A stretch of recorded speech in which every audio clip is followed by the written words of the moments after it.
Did fantasy gamers miss the memo on Leonard Fournette? Last year, he finished as RB3 in fantasy points per game, but somehow he's coming off the board at RB13, 25th overall. And the situation might actually be better than what it was last year. We're going to talk about why I think that there's a definite path to being a top 5 running back and why he's an absolute value in the 3rd round. We're going to talk about that and more right now. Let's ride.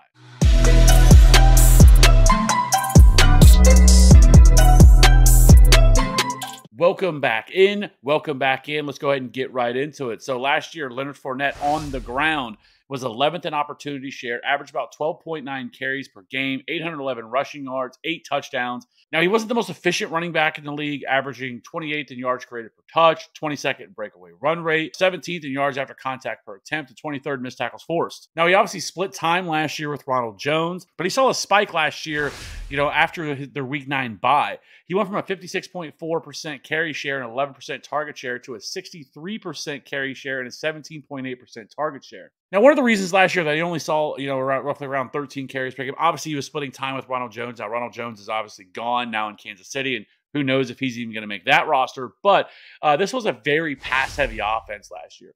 Over 700 pass attempts last year, almost beat the NFL record. The Bucs last year ranked dead last in run rate, and it wasn't even close. Their 34% run rate is 4% lower than the next closest, which was the Steelers. Now, one positive for Leonard Fournette is obviously his usage inside the red zone. And he's done it really the last 2 years. Last year, he ranked 12th in carries inside the 5, 8th in carries inside the 10, and top 5 in total red zone touches. Over the last 2 seasons, he's averaged 44.3% of the team's total red zone carries over the past 2 seasons, while Ronald Jones has handled 37.3%. Obviously, Ronald Jones is gone, and there's nobody really that really stands out as somebody who's going to automatically come right in and take some of those touches. Yes, Giovanni Bernard is still there. Keyshawn Vaughn is there. You have 3rd-round rookie Rachaad White. This coaching staff is really high on Rachaad White, but we'll talk about him a little bit more here in a second once we talk about the pass-catching involvement. Speaking of pass-catching involvement, last year, Leonard Fournette averaged 6 targets per game. His 69 receptions was the 3rd highest rate among all running backs, only behind Najee Harris and Austin Eckler.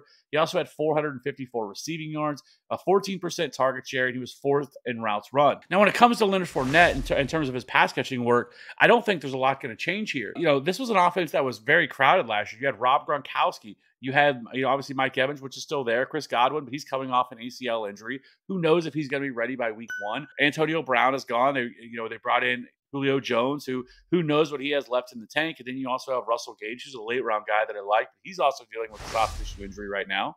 So really, things really do align for Leonard Fournette to be able to really carry a lot of the load that he saw last year. His 84 targets was also 3rd most, also behind Najee and Austin Eckler. And I don't really see a reason why he can't repeat that. Yes, Rachaad White is there, and Rachaad White is a terrific pass-catching running back, a 3rd-round pick out of Arizona State. Last year, he had just over 1,000 rushing yards, 15 touchdowns, 43 receptions for 456 receiving yards and 1 touchdown. And he is one of the better pass-catching running backs in this class. He ranked 1st in target rate per route run, which was 24%. And he was also 3rd in yards per route run. But I don't think that he's going to immediately come right into this offense and take over. One thing we know about Tom Brady is he does not really want a rookie running back back there. So it's going to take some time for Rachaad White to really earn that trust of Tom Brady. Can he be able to pass block? And right now, he is listed on the depth chart of the RB4. Now, he did some nice things in the preseason game, but still, it's going to take him some time. I like Rachaad White as kind of a late-round buy because if something were to happen to Leonard Fournette, which wouldn't be crazy, he's never played a full season. He only played in 14 games last year. So it's definitely in the range of possibilities that something happened to Leonard Fournette, that Rachaad White could be that guy. But I don't think he would have a significant role, at least until the second half of the season. Now, there is the Fat Lenny narrative that's going around right now. He did come into camp over 240 pounds. He did say that he'll be ready to go. He'll be back down to his normal 230, 228, where he typically checks in at by the time the season starts. But it is a little concerning in terms of his conditioning that he really hasn't been working all offseason. If he's not ready and, he suffers any injury this year, that's where Rachaad White does come in. But overall, everything aligns for Leonard Fournette to be a top 5 running back this year.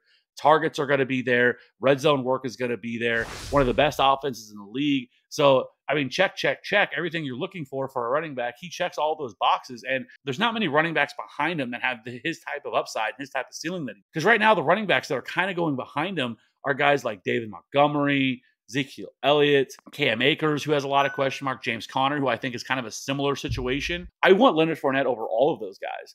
And so if you can get Leonard Fournette at that 2-3 turn, I absolutely love that. Even in the second round, if you go wide receiver early, let's say you go Justin Jefferson or Cooper Kupp or something like that in the first round, coming back in that back half of the second round and being able to land somebody like a Saquon Barkley and Leonard Fournette is an absolute steal going in that range. So because they're both going very similar in ADP. So buy Leonard Fournette wherever you can. He's at a great opportunity this year.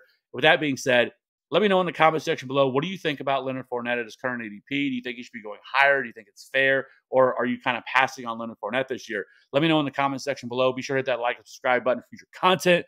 We'll catch you on the next one. Bye. Are you listening? Damn.